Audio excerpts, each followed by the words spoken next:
Good afternoon, everybody. Welcome to the ISE webinar on meaningful work experience.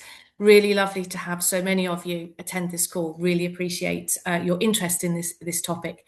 Fascinating topic. We'll go on and on, I'm sure, beyond this webinar, but really delighted to have on this call Erica Chamberlain from the Careers and Enterprise Company, the CEC, Sarra Jenkins from Loughborough Grammar, and Alysha Zimmer from Severn Trent. Each of the speakers will speak in turn. All will be available to answer questions at the end, and I'll ask each speaker to introduce themselves as they go into their session.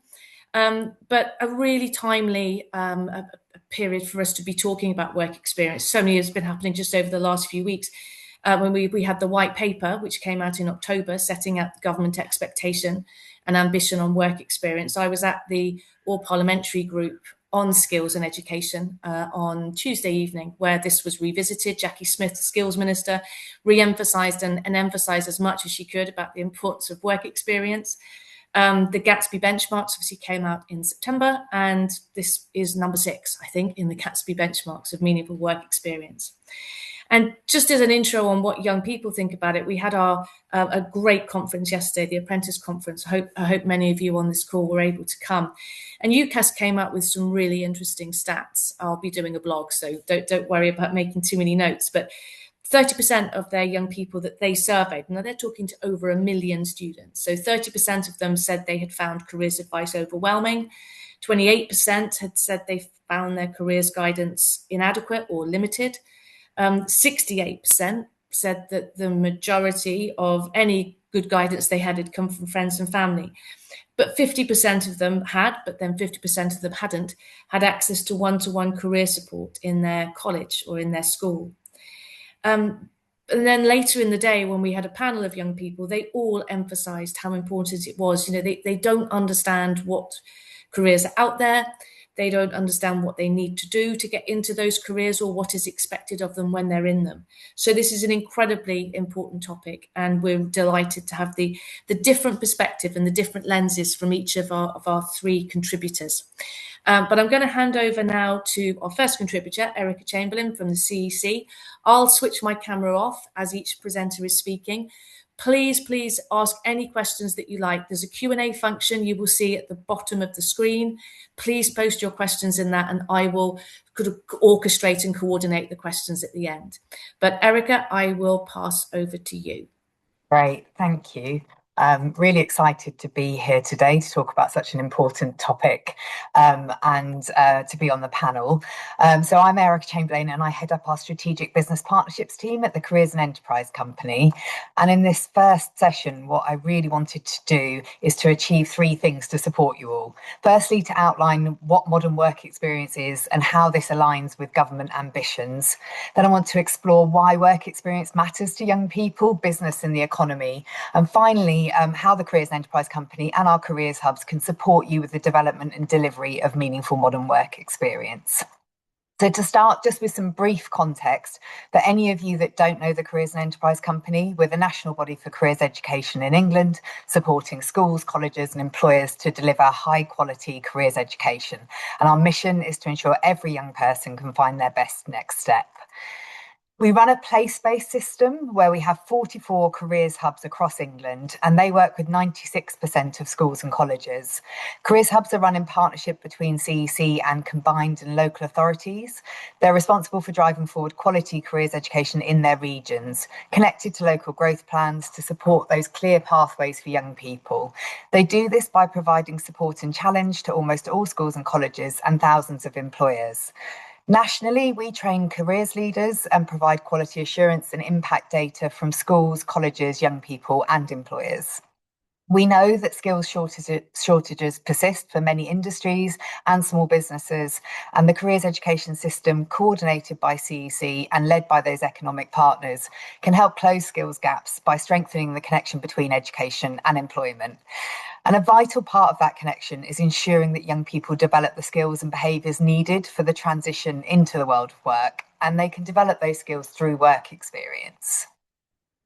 We also know that too many young people are being left behind. The latest data from the Office for National Statistics reveals around 957,000 young people are currently not in education, employment or training in the UK. That's roughly 1 in 8 aged 16 to 24. These stubbornly high numbers show why urgent coordinated action is needed to help more young people access education, training and work opportunities. Now, careers, education and work experience can be a powerful tool to support young people to build the skills they need for successful transitions. Learners in the most disadvantaged schools are 20% less likely to be NEET post-16 in schools with the highest quality careers provision. So here I just want to touch on the government's ambition, as was mentioned earlier. On the 8th of May, the government issued statutory guidance to schools outlining their ambition for a work experience guarantee for all learners. The government's vision for work experience moves away from the traditional 2-week block placement to 10 days worth throughout secondary education. And you can see they're describing that as 1 week's worth of work experience activities in years 7 to 9 and 1 week's worth of work experience placements in years 10 to 11. What they're really saying is experiences should be aspirational and inspirational, exposing young people to career opportunities early, so from year 7, and aligned to their interests, their talents, local skills needs and national growth sectors. And they're saying that opportunities need to go beyond the horizons of their immediate friends and family. So we've talked about meaningful work experience. It's part of what we're talking about today. Meaningful work experience should support the development of knowledge, skills and behaviours that young people need in the workplace and give them the agency to understand what they have learned and the skills that they've gained. The Gatsby benchmarks, which are mentioned in the statutory guidance that I just outlined, are a renowned framework of 8 benchmarks that define world-class careers provision. And they've recently been updated to include a clear definition of what makes experiences meaningful. Schools are being asked to work towards meeting that updated Gatsby benchmark 6 and the definition of meaningful that you can see on the screen here. Experiences must have a clear purpose, be underpinned by learning outcomes, involve real tasks, allow for interaction with a variety of employees, include feedback from employers, and provide time for young people to reflect on what they've learned. The CEC are the delivery partner for the government's ambition for work experience, and we're working with education to ready them to meet this policy ambition, as well as supporting businesses to be prepared and self-reflect on their current offering. We've developed this progressive approach called EqualX. For employers who may be thinking of 1 to 2 week blocks of traditional work experience at year 10 or possibly year 12 only, they may have experienced that young people often have to find their own placement, may rely on contacts from parents or carers, and it might not be necessarily in a sector that they understand or are interested in. In contrast, this new approach focuses on providing every young person with multiple varied experiences from year 7 onwards, so that by the time they're older and get to Key Stage 4, they are more aware of sectors that interest them, understand their career readiness, are more informed to make an active choice about their pathways, and more interested in choosing an employer for a longer placement.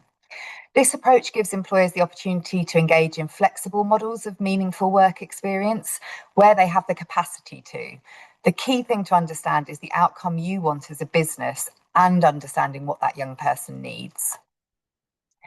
So CEC have developed some learning outcomes and student level objectives to support schools to set the goals for learning, specifying the knowledge, skills and behaviours that learners should be able to demonstrate after completing a particular activity. The learner level objectives provide deeper direction for both learners and whoever is delivering the activity, ensuring that there are measurable outcomes against the planned intent. Schools can use the model, the outcomes and objectives to map their current offer and identify gaps and improvements that can be made.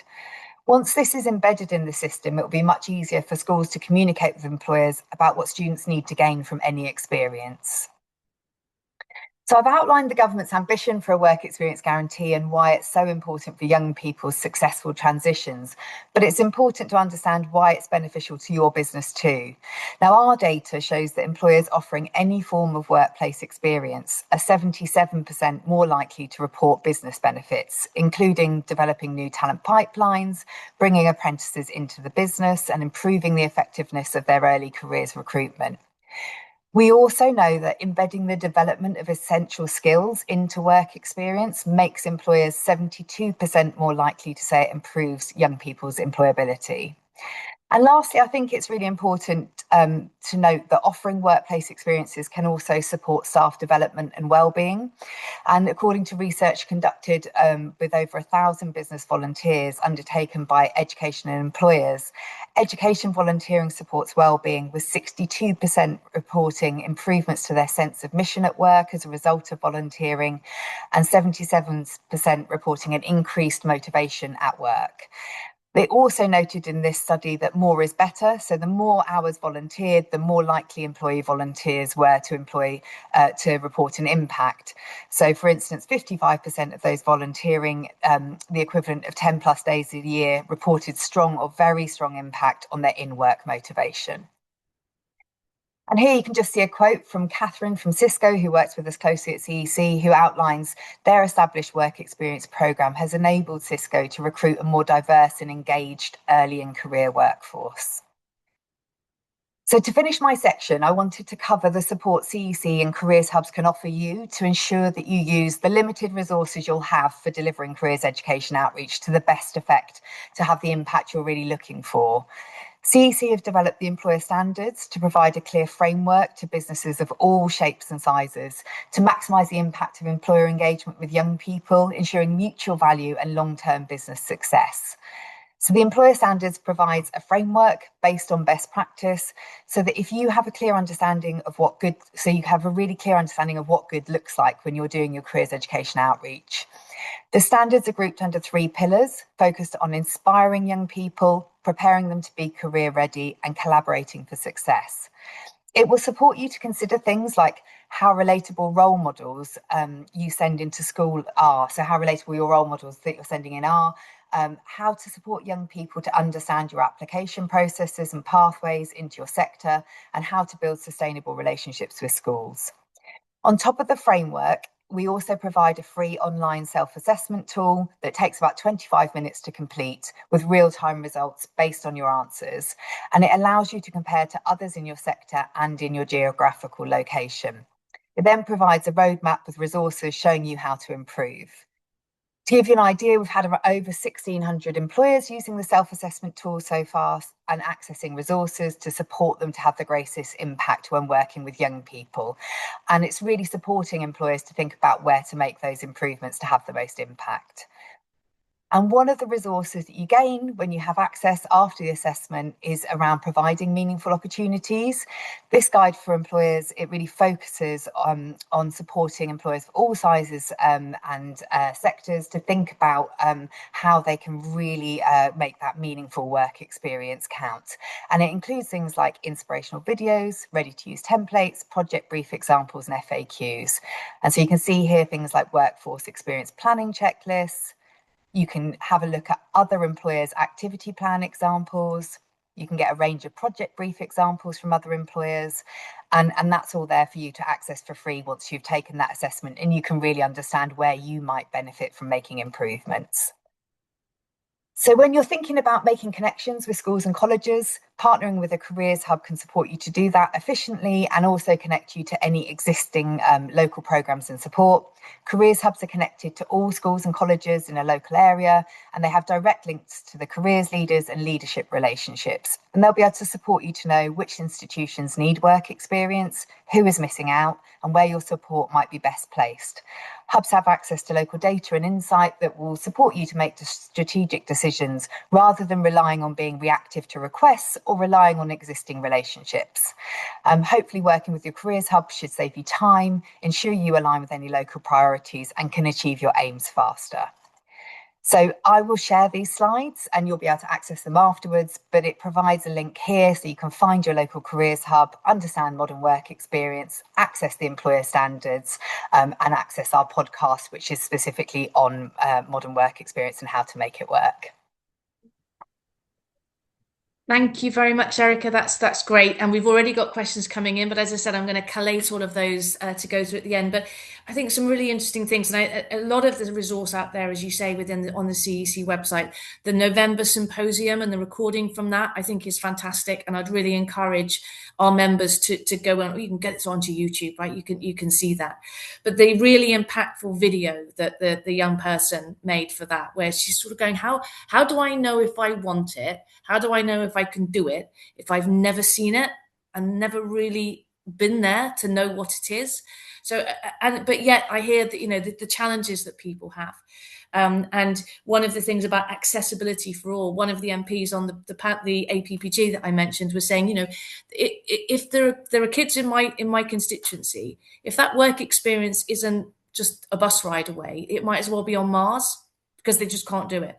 So seeding SMEs, he was saying, seeding SMEs into the process. But more of those in terms of the questions later, because Sarah, I'm going to hand over to you now to give us more of a perspective from a school's, an educational lens. Super, thank you, Anne-Marie. Yeah, hi, I'm Sarra Jenkins. I am a Director of Future Pathways at Loughborough Grammar School in the East Midlands, but I'm also a Governor at an FE college. I've just done a Master's in Careers Education, so I'm working with some universities on things like access and participation, and I have a really big focus on widening participation. And it's from that lens, really, that I approach work experience. Because work experience can be so valuable for young people. And the statistics that were just given to us by Erica are hugely important. We know that students experiencing work experience are less likely to be neat, it broadens horizons and all of those sorts of things. But it also has real potential to miss the point. And we live in an age where I think some of those things can be addressed. Indeed, one of them has already come up in the questions. So to start with, one of the things that work experience is supposed to give to students is real world skills. But I find this really questionable on two different fronts. First of all, the Gatsby benchmarks, Gatsby 6, as we've just seen on the previous slides, it talks about it being meaningful. But it also says that you may take into account part-time work if it offers a genuinely meaningful experience. And this is a really conflicting statement because if we want students to have real world experience, I really can't think of anything that gives them that experience better than paid work. They are responsible for being on time, being professional, they're ambassadors, they turn up and they have to represent their company. These are things where students are actually getting employability skills. So yes, it says you can take it into account, but I really think that should be we should take it into account. If we're looking for real world skills, this is where students get them. And then we have this issue of meaningful. And there is a huge list of bullet points on the Gatsby website about what meaningful means. But this actually is the subject of huge debate and discussion because meaningful is going to be hugely contextual. It's going to vary by individual, by employer. It's also going to vary dependent on what the student already knows. So for a student who believes they want to be a lawyer, it can seem meaningful to go into a law office for a week. But actually, that's really limiting. It doesn't necessarily expose them to the breadth of things that they might experience. So I think there are some really big questions that need defining about how we apply work experience, particularly when paid work is much more likely to be students in certain demographic and socioeconomic backgrounds. And recognising the skills that brings to them is really crucial to the process. So I was really fortunate to write an article for the ISE on when work experience misses the point. And of all of it, these two statistics were the ones that I kept coming back to and I just thought were stunning. In the consultation for the new Gatsby, employers, providers, careers advisors, leaders, they were all interviewed. And of those adults, only 15% of respondents thought work experience was valuable for making decision about future careers. So what a student might want to be when they're older. And only 8% thought it was important for getting inspired and motivated. Most people said it was about real world experience, but they can get that in paid work experience, paid work. On the other hand, Optree's research with students themselves said that over half of them said the best work experience includes training, information on training and progression within that career. Where can I go? And a third of them wanted to know what the career entailed. So a really common thing that I would see both in my role as an FE governor and Careers Link and in my role as Director of Future Pathways might be that a student goes to an engineering firm for a week, they spend some time shadowing some pretty high level people, and they come back super enthused about wanting to be a top level engineer one day. But they actually don't know how much work that takes to get there. They don't know how long, what the qualifications are, what the external and internal qualifications are, what the professional branching pathways are. What they've learned is they want to be at the top of the tree. What they haven't seen is that the person they shadowed one day started at 18 or 21 or 25, and the work that they had to do to get where they are. So it's great to set up this idea of students being aspirational, but what the students are telling us is what they want to know is also how do I get between where I am now and that aspiration at the end. For that reason, I think work experience would better be viewed as a career broadening experience. So for example, I advertised Transport for London's apprenticeships in the last week. And one of the things I would constantly say to my own students is please don't just look at the company's title, because Transport for London, for example, are advertising for arborists because of the nature of the work they do, but it isn't immediately apparent. So if we could see work experience rather than gaining employability skills as gaining experience and exposure to sectors they might have never considered. And the new government guidance is great for that, moving it lower into year 7. I actually work with year 6s for the same reason. But we also need to have that as students get older and older because their interests change, their direction changes. And having a 1-week placement exposes them to such a minimal amount of work experience. We want it to be broadening, not narrowing. And that's the risk with the longer placement. I think that work experience has really 2 key components. Done rightly, that's a terrible word, done correctly, it can reduce inequality and we can change the value of it. Reducing inequality is all about access to work experience. Erica just mentioned about what is in your locality and what you have access to. So being in the East Midlands, we're really lucky to have, for example, Rolls-Royce nearby and other big companies like that. But actually, not everybody has that on their doorstep. And if we're relying on work experience being in person only, then it really does need to be something you can get a bus to, which means that we're geographically limiting our students to what their exposure is. And we're actually reinforcing cycles where some areas of the country have better access and some have considerably worse or different access. The move to hybrid work experience, online work experience, somebody asked a question in the chat about that.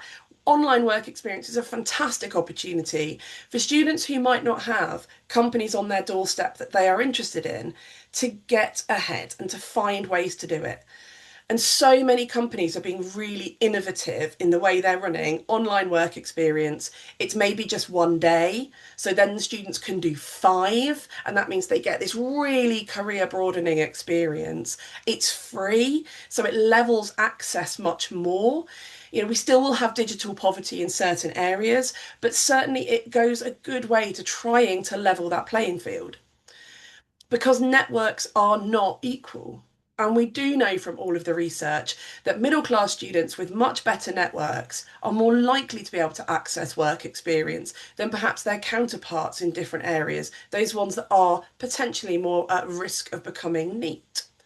So changing the way we view access and the way we accumulate that access, I think, is really important. That links into that geographical exposure. If the only role models you have are role models from the very limited industries in your area, then you really aren't going to get the full breadth of what you possibly could be as a student. There are so many companies that have such a breadth of opportunity, but students may get put off by its name, its area. They need to have an opportunity to explore different things. We also want work experience to reduce inequality by demonstrating the career progression. If a student wants to be a lawyer, it's great for them to shadow a lawyer for a while, but without talking to them about the SQEs and how much they cost and where you get them and how they can be supported and what training contracts are and all of those things, it can give students false hope that can become really demoralizing when they find it out later. If we can integrate that career progression, it's great for employers because it creates a pipeline of talent. It's great for students because they have really realistic expectations of the management through the process, through the progression, through the pay, and all the other things they will experience. This is a generation of students that has a tendency to think that it will just all happen to them and for them. And actually, anything we can do to avoid that thought, I think, is really important. So how can we change the value then of work experience? We can change it by offering more virtual experiences. SpringPod is a great platform for this, but their own research is really interesting. Virtual experiences don't just have to be about knowing sectors. It has also improved confidence in job readiness.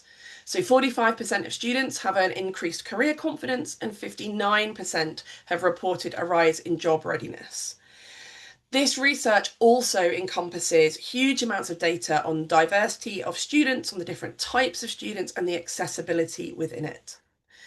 Online MOOCs, FutureLearn, they can all help students with different experiences to try to challenge the narrowing that work experience can sometimes cause. I think we should also, particularly within educational institutions, find ways to value part-time work as a separate entity to career broadening. Work readiness skills are different to finding your path. They are related but not the same. And having a really clear understanding of what those two things are is valuable for schools and for employers. Because otherwise, when we try to get employers to do meaningful experience, it can become really muddied. Employers are busy. So many report that that's a reason they can't offer placements. So actually, what do we want from them specifically? Work readiness is something they can get elsewhere, as well as work experience. And also, can we change the value so that we really start to value the multiple varied experience? That they experience a range of careers, a range of levels, a range of pathways, whether that's you can do apprenticeships, on-the-job training, degrees, integrated degrees. What are the different options that students have? And how can we then use that to help them overcome stereotypes of what they will and won't do simply because of what they have experienced? I get questions on work experience all the time. Students hanker after it, but they do because of a sort of hungover stereotype of what it used to be. Too often they want to turn up and say they've done it, rather than really focusing on that reflection. And that is something we as schools need to also be better at. So thank you. There is my email address on the slides if you do have any questions. You are welcome to my slides afterwards, which have some of the research hyperlinked as well. Sarah, thank you very much. And I can see loads of questions coming in, so I'm sort of trying to juggle lots of that, but some really interesting thoughts. And it is a thought-provoking subject, right? That I think no one can dispute that the UK needs skilled young people to come through, to come out of education, to bridge the skills gaps that the nation faces, to grow the economy, and ultimately to support a demographic which is increasingly aging. And the sort of the biblical truth that to give young people good experiences is a truth. I think everybody must accept that. But there are some real challenges, and some of the questions that have been coming in on accessibility. As I say, we'll cover those more recently, towards the end of the webinar. But one of the questions about the disparity of opportunity by wealth, by geography. But one of the challenges most recently that we faced in the company I worked for at Jaguar Land Rover was that our business was in a rural area. Our local population was 6 or 7 miles away, but without a car, it might as well have been 67 miles away. So some really interesting thinking. But I'm going to hand over now to Alysha. So Alysha from Severn Trent. So Severn Trent are there providing work experience opportunities to young people. And I think it will be fascinating to hear from Alysha, from an employer perspective, how that can be achieved. So Alysha, I'm going to hand over to you. Fab. Thanks so much, Anne-Marie. Let's see if I can get my slides to share. Wonderful. So hi, everybody. As Anne-Marie said, my name is Alysha Zimmer, and I am a early careers and social impact manager at Severn Trent. And I was thrilled to be asked to come along and join this webinar. I'm actually just setting my timer right now because this is one of the things that I am just absolutely incredibly passionate about, talking about work experience for young people. So yeah, really happy to be along today. I'm also a governor on a local school board. So I feel like my work and kind of the time I spend on the school board tie in really nicely together. So thrilled to be here to talk to you today from an employer lens. So I work at Severn Trent. We are a regional Midlands-based water company. Probably some of you on the call, we are your water provider. And over the past 5 years, our work experience strategy has really fundamentally shifted for us from being a nice to have to being a strategic lever for talent, for our social impact work, and for regional prosperity.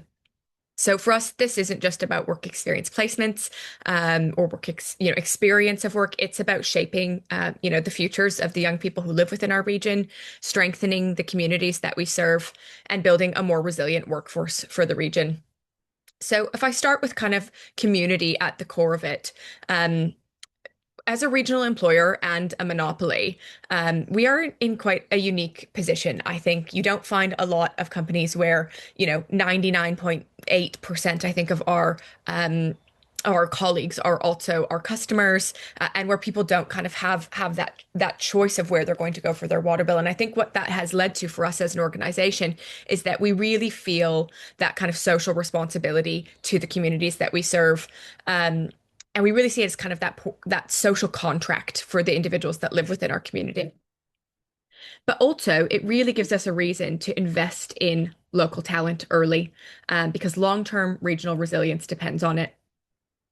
So I'm going to tell you a little bit about our work experience journey, because I think sometimes when I come on things like this or I talk about work experience and people go, oh my gosh, it sounds, like not that we have it all figured out, but we could never do that. And I think it's nice to paint a picture sometimes of where we started when I came into this role 5 years ago. So 5 years ago, our approach to work experience was much more reactive. Since then we've seen that increased expectation on employers and from government, from schools, kind of as Anne-Marie mentioned, a lot of changes to kind of policy. And a real appetite, as Sarah said, from young people to gain real world meaningful experience, as well as, and this has been touched on, I think, by both of the previous speakers, equitable access for young people. So I do want to talk, and I will talk a little bit about how our strategy has really looked at priority access for young people, and helping those young people, I think Sarah said it brilliantly, understand kind of pathways into skilled work, not just kind of a day in an office here or a day, in an environment there.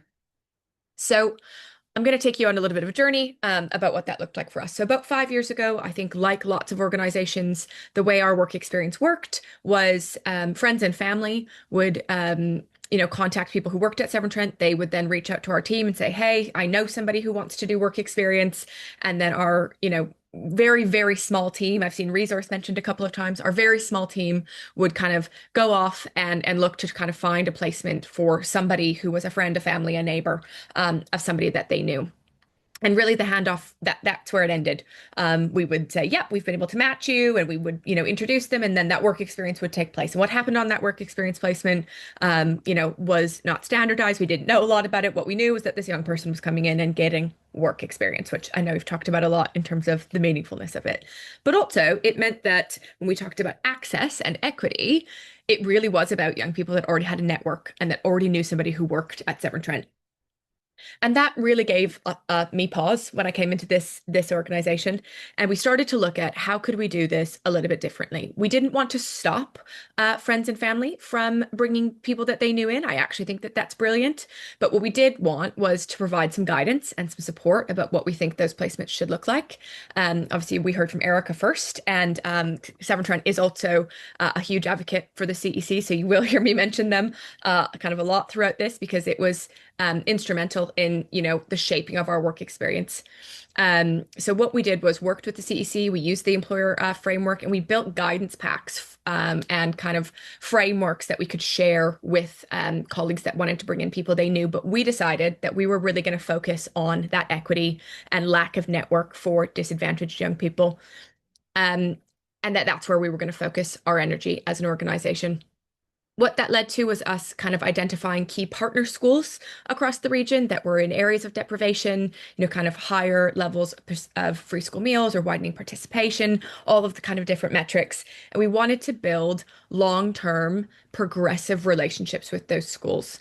And that was a choice, because I guess what that did mean, and I know obviously we just heard from Sarah, and it sounds like she's doing incredible work for the school she works with, but it did mean that we wouldn't be partnering with every school. But for us, and I'll come to that in a little bit, it was around we can't provide work experience to, every single young person in our patch. How did we want to go about that, and what was meaningful, and what was going to be our why? From that, we, at that point in time, only offered work experience to young people from partner schools. And again, they were able to email in and they would say, hi, I have a work experience at this point in time. Could you arrange it? And we would go off again and they would say, my work experience week is this week, or I'd like to come in this day. And again, it was very ad hoc. And again, I think it was working, but it wasn't allowing us to work at scale with the amount of resource that we had. And, I keep saying resource, it was an individual of one person arranging this and doing all the school's engagement. And that forced us again to move from kind of this small scale ad hoc and reactive still activity into a deliberately designed and future focused work experience strategy. One that gives young people, hopefully, real insight into the world of work. Sarah used the word broadening and exposure, as well as giving us as employers a pipeline, a talent pipeline, while ensuring that young people who needed the opportunity most had access. We also looked at what was in our suite of offerings. So while work experience in terms of kind of placements was what we were talking about here, we also have a virtual work experience offering with SpringPod, which has already been mentioned, to help understand that we can't bring every young person into our office or onto our operational site, but we do want everybody to have that opportunity, regardless of where they are, to learn more about our business. And then we also have something that we call Discovery Days, which really align to the new Equilex framework and the new Gatsby benchmark modern work experience. And we actually started that before the kind of change. So it's great to see that shift in the guidance that's coming. And Discovery Days are larger groups of individuals coming in on a structured day, with structured learning outcomes that have that two-way interaction. We give them a task, we showcase multiple different routes throughout the organization, but that allows us to do those days at scale. And I think something that was really important for us is measuring the impact. How do we know if this is working? And I'm going to get to that a little bit more in a moment. So that all sounds brilliant, I'm sure. And I think that we hear from a lot of employers, we just don't have the resource to do that, or, how could we scale this, or what could we do, or where could we start? And so I just wanted to talk a little bit about delivering at scale, and what worked for us to move from that ad hoc placement to kind of a sustainable model for us. So the first thing for us was knowing what your why is. And I touched on this a little bit already. For us, we really looked at three key benefits, I guess. And that was, what is the benefit to the young person? What is the benefit to the community or the school? And also, what's the benefit to the business? Because fundamentally, at the end of the day, we do, feel this real strong connection to our communities. We do have a responsible, as a responsibility as an employer. But we are also a business. And I think for me to sell it to my business, let's scale our placements from 40 placements to 100 placements every year. Let's, run 15 discovery days. Let's invest whatever that budget is into virtual work experience. I needed to be able to explain to them what the business benefit was as well. So that kind of data capture was really important to us. We aligned our schools and careers education into our broader societal impact strategy and ensured that we had leadership buy-in. What gets measured gets done. So we have clear targets and also robust evaluation. What scaling looked like, I've already mentioned kind of this standardized content. So guidance packs, the recommended structure. So, that kind of two-way interaction that they need to be introduced to multiple colleagues throughout the business, that they need to be given a task. We get the young person to do a skills diary while they're with us, and being flexible within your own organization. So again, just to give an example from our experience, when we first started this, we were still trying to do the kind of 5 days in the office. That's what we wanted to be able to provide. And again, I'm speaking as an organization we don't have hybrid working. We are a 60 to 70% operational business, and that is not something, that is part of our organization. Well, I do absolutely recognize that it is in lots of organizations. And so when we started asking for 5-day placements, we wanted people who might want to consider a career at Severn Trent or understand what working at our organization would look like to be able to come in. And we found that the business couldn't do 5 days. And instead of having that be okay, I guess we're just not doing placements, we said, what about 4? What if you did 4 days? And what we found really interestingly was that the number of, individuals across the business who were willing to host, increased quite drastically. And then we've already heard from Erica on the call. And again, when first asked to join this webinar, I actually didn't know kind of who else would be on it, but I am a huge advocate of the CEC, using our local careers hubs to partner with key schools, and to partner with the careers hub to help identify those young people, to help identify the schools, to give us insight, to review some of our material has been invaluable for us. We do manager training. And as I already mentioned, we've embedded Skills Builder into our programs. And then we wanted to make sure that we were having that real world impact. And again, I know, I was thinking to myself when Sarah was talking, am I going to come on and she's going to tell me that everything I'm doing for work experience, isn't hitting the mark? But I think, for me, I'm really trying to think about all 3 benefits. How do I benefit the young person that's joining us? And for me, that's how do we grow their skills, soft skills, employability skills, but also how do we grow their confidence? How do we grow their awareness? How do we raise their aspirations? And I think that is also recognizing that might not be a career at Severn Trent. We had a young person come to us and say, I thought I wanted to do this, but actually after spending a week doing it, I've realized that's not what I want to do. And for me, that is just as valuable when I'm thinking about what the benefit for the young person is, as if they said, absolutely, this is what I want to do and I want to work here. But if I do take that second lens around, what's the business benefit? It is around talent pipelining for us. So how many of these young people that are coming through our programs are then coming on to our apprenticeship programs or applying for roles with Severn Trent? And again, we've had some really, really lovely stories of people who have joined us on a discovery day with their school as a partner school, often coming from areas of disadvantage or lacks of network. They've then been successful in gaining a work experience placement with us and then have gone on to apply for an apprenticeship program. We've provided that additional support and they've secured roles with us, which has been brilliant. And then as an organization, we also have that social value lens. And I guess knowing that I'm coming to the end of it, just to kind of touch on, I guess, some lessons for employers, other employers, and what we've learned on our journey. I think knowing your why, as I already mentioned, is really important because you are not going to be able to help every single young person gain work experience in your organization. So what are you trying to achieve? Who are the right partners for you? And how can you, embed that in what your offering is? Co-designing with young people was really important to us when we started to look at how we scaled. We would talk to young people at our partner schools. We have a robust evaluation to our programs where we're asking what worked, what didn't work, what did you enjoy, what didn't you enjoy, and really working with young people to build programs that are built with them and not just for them. We've touched a little bit about making it meaningful. And I know that is really hard to define, but we really do try to make sure that we're making it personal for the young person to drive that impact. And then thinking about starting small and and then scaling. And again, I know there's probably lots of employers on the call that are thinking resource, or are thinking, we are hybrid, or are thinking I'm an SME. And I absolutely understand all of that. But I think if you start thinking about what you could do instead of what you couldn't do, or what the barriers are, anything that you can offer in that space is brilliant. We partner with SMEs, we bring them into our discovery days, we partner with our supply chain who might have rural offices and would never have that opportunity to come in. So I think that at the end of the day, for me, there is such a benefit to work experience for the young people, for the schools, but we've absolutely seen it for our business. And I also think that fundamentally collaboration is going to be key in this space, not just between employers, but between training providers, between education, between government, but also, between employers to be able to scale this and make it work. Brilliant. Thank you so much, Alysha. That was really, really fascinating, really illuminating. I think a lot, and I'll invite all the speakers now to come back on camera because we're going to do some questions.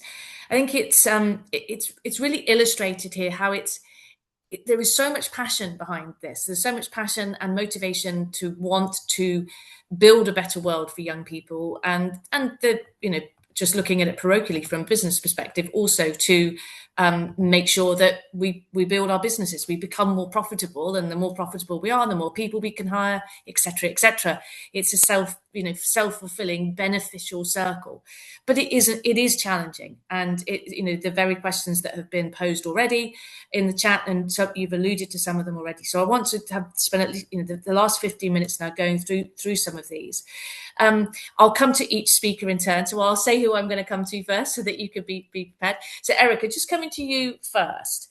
One of the very specific questions that I think it was Paula who asked, that you might be able to help with the answer, is about the provision of this activity, as in the work of CEC and its coverage around the United Kingdom. Now, we know in the apprenticeship space there are big differences in the devolved powers.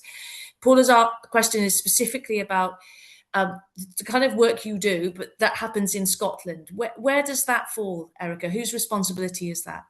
Yeah, I've answered in the chat with some links for Paula, but just so that she can have them there. We are England only in our remit. So, but in Wales you've got Career Wales, and in Scotland you've got Skills Development Scotland, and also the chambers there run a lot of programmes as well. So I've dropped those links in there, but you will be able to find support in Scotland, but it won't be exactly the same as what is provided in England.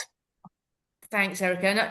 And my most recent work experience was at Babcock, which has significant sites in Scotland, in Rosyth and also at Clyde, and in our world, I still call it in our world at Babcock, this whole topic was just as relevant when you're bringing in young people to come in to be a fabricator, a welder, a pipe fitter on a nuclear warhead site.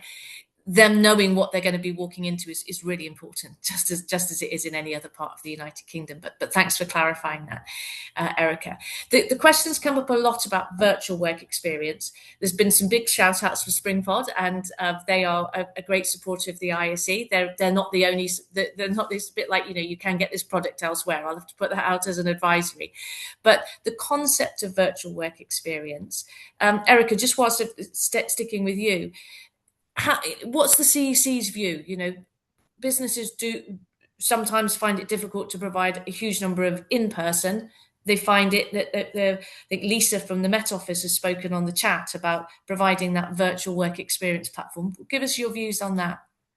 I think it comes back to what is meaningful and what's appropriate for those individual young people. So, you could have very, very, very good and meaningful work experience that's in person, and very, work experience that it doesn't have that impact, whether it's in person. So I think it's less about the medium and more about what is it achieving. So I guess I'd bring it back to kind of your why, which I couldn't agree with more from Alysha about, why are you engaging as a business and what are you trying to achieve? And then working hand in hand with partners, so working with that school and then looking at who is coming onto your work experience and is this appropriate for them. And I've seen in the chat as well, I think that it's really common for lots of employers to use it where they want to look at their reach, so those rural, those coastal schools, those areas that they're never going to be able to access otherwise. It's a really good way to reach those young people and make sure that they can have some understanding of those career pathways, particularly in those younger years where they then may be able to seek out something perhaps from a larger employer who can offer something like that, and then they can go and seek out an SME or a smaller employer locally in that sector that they may not have been able to access it before. So I think really useful there. And then I think it's all about that quality. Can they get feedback on the task? Can they make sure that they're still having some kind of live element? Is there the ability to really craft that so it's a meaningful experience? But yeah, I think in our current hybrid world that we live in, it's appropriate, and it also means that you can access some of those young people that might not be able to otherwise. Thank you. Thanks, Eric, and apologies everybody for not having for speaking from the ether earlier. I'd forgotten I didn't have my camera on. Sarra, going to come to you. You talked, again, very passionately and a lot about the, sort of paid work experience or actual sort of real world work experience. But I think one of the challenges that, from an ISE perspective, we hear a lot is the reducing number of part-time jobs. Back in the day, the working in a cafe. My two daughters, one worked in a cafe, one worked at Waitrose when they were in the sixth form. That was 10, 15 years ago. Now there's lots of graduates who are desperately looking for work whilst they are studying, student loans, etc., etc. So Sarra, from your perspective within your school environment and with the connections you have in other educational establishments, given that there are fewer actual work opportunities, what are students, they want real world experience. So can you articulate what that would look like for them in terms of work experience? Yeah, I think from a work experience perspective, that kind of ties into the problem of the word meaningful, that it is so contextual. Because for some students, real world experience does mean for the first time having to turn up to somewhere like Alysha, but having to look a certain way and act a certain way and be professional. There's going to be professional expectations on them, and that's the first time they will have experienced that. For other students, they will have those experiences from part-time work. I mean, if we look at the number of universities at the moment that are considering block timetabling to allow students to continue in part-time work, they're getting that employability skills elsewhere.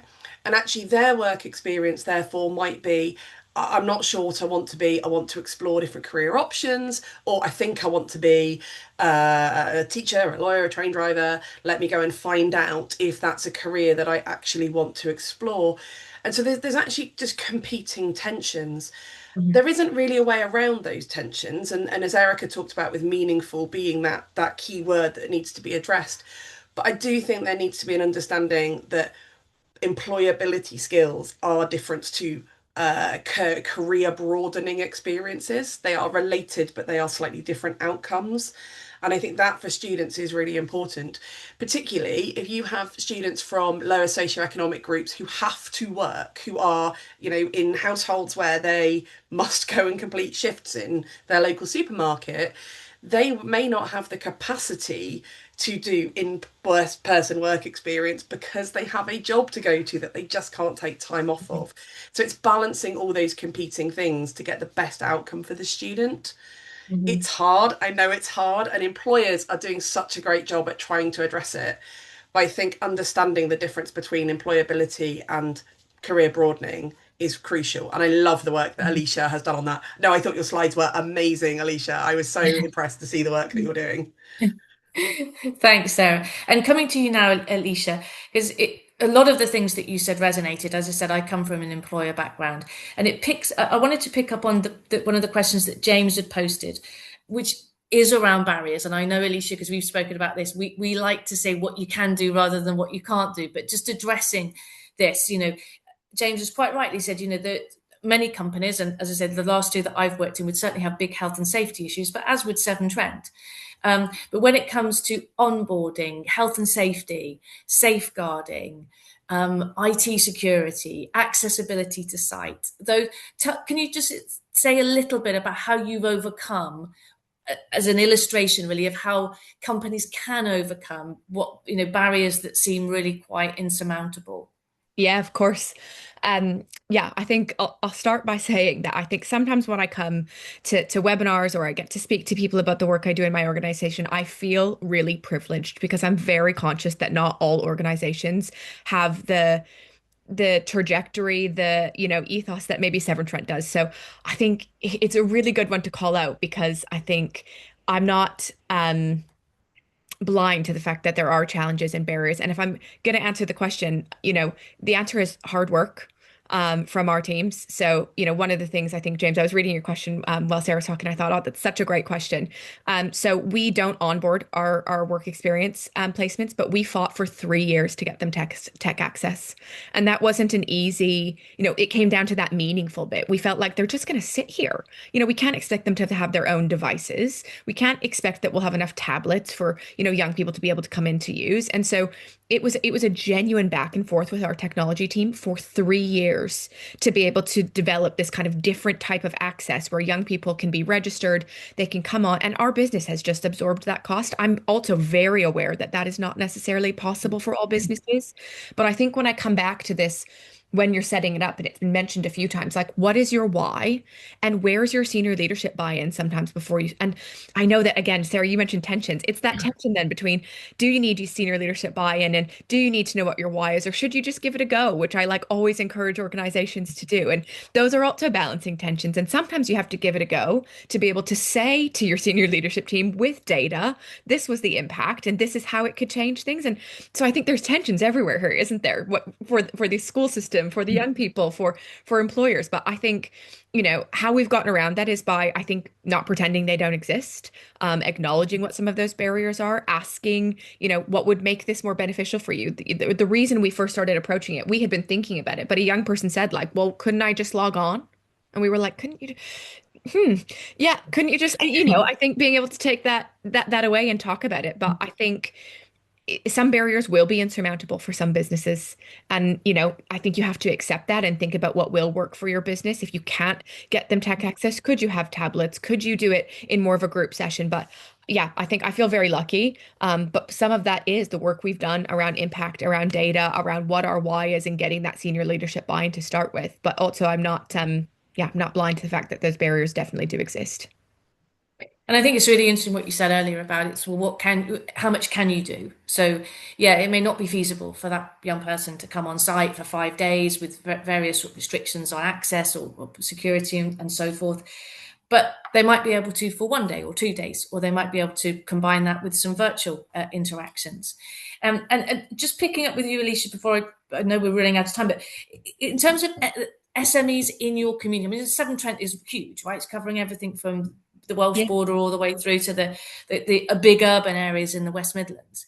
So do you have opportunities to collaborate with small businesses in your community, essentially, to help them do something and you do something, and then the totality is the young person gets the benefit? Yeah. And again, a huge shout out to the CEC in this space. We're cornerstone employers in 3 different areas. And I think that's really allowed us to build that network of other SMEs, but also supply chain. So we're always trying to think about, if I give you an example, we ran a 2-week work experience program. This wasn't for young people at school. It was actually for NEETs. But we were kind of emailing out, and we had an SME who said, I would love to participate, but I'm self-employed. I work from my home. And as much as I'm on board for the cause, this is just not something I'm going to be able to support. We said, well, what do you do? He said, I'm a graphic designer. I work in the creative industry. We said, okay, what could you do? And so he actually came in and ran a 3-hour workshop for all 20 young people that were on the program, and did, was able to introduce them to the creative industry in a way that we probably wouldn't have been able to as an organization, taught them some kind of digital upskilling. And the feedback we got from the young people is that it was one of their favorite sessions that they were on kind of while they were with us. So I do think that there is a responsibility for employers, and then the CEC, and then government, and everyone who's working together to think about what those collaborative opportunities are, because that meant these young people got something we were never going to be able to give them, and probably wouldn't have even thought to. They also got some skills. So the exposure broadening that you were talking about, Sarah, might I like that? Might I not? Got some skills that they probably wouldn't have gotten from us. I wasn't going to sit down. I don't even know how to do some of the stuff he was doing. But equally, an SME business was able to get on the pitch and, do something that he felt passionate about and showcase his work and getting individuals into the creative industry. So I do think there's a responsibility for employers and other organizations. Collaboration is our superpower at the end of the day. And I think that's what we need to move the dial in this space. Mm-hmm. Thank you, Alysha. And we are running out of time, Erica, but just very quickly coming back to you, because that was what really has come over to me from the work that CEC are doing, is about this collaboration. No, we can't. Business cannot do this on its own. Usually, it does need that collaboration with partners, and that might be its supply chain. It might be just other organisations in its community. And just a quick one from you, Erica: is getting involved in the Careers Hub or connecting with the Careers Hub the best way for employers to get that support? Yeah, absolutely. I just posted a couple of things that can help, and they're in my slides Thank in you. terms of resources. I think that understanding that why is so important. So kind of using some of those things to really establish at the start. But I think that collaboration is key, and that's entirely what the careers hubs are there for. Not just with the schools and the colleges, but actually with other things that are going on. And if you don't know where to start and you haven't got as much capacity, you may be able to enter into something that is existing, a program where you can work with other employers rather than just starting on your own. So I'd say it's a really good place to start. Thank you so much. And thank you so much to all three of you, Sarah, Alysha, Erica, put a lot of work into that, and I'm super appreciative. ISE, we're very grateful that you've been able to give such illuminating different perspectives on this, a critical topic for our members. Thank you so much to everybody for joining the webinar. I hope you found it interesting. I appreciate all of the questions that have come in. We will be posting the recording to all of those people who signed up for the event, and I will be writing a follow-up blog to summarise a lot of the takeaways, if you will, from this session. So thank you all so much. Have a lovely afternoon, everybody, and look forward to seeing you on our webinar on the 25th of March about apprentice assessment reform. Hope to see you all then. Thanks a lot, everybody. Bye-bye.